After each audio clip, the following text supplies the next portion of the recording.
منور حسن ہیں اور پھر سراج الحق ہیں جو اس وکیل کو دوبارہ اٹھانے کی کوشش کرتے ہیں۔ کشمیر کے لیے فیصلے نہیں کیے گئے،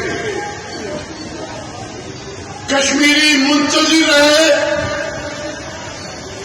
یو این او کے منتظر رہے، قربانیاں دیتے رہے، پاکستان سے ملنے کے نعرے بلند کرتے رہے، ہندوستان کی اذیتیں سہتے رہے، طویل برس تک منتظر رہنے والی ماؤں نے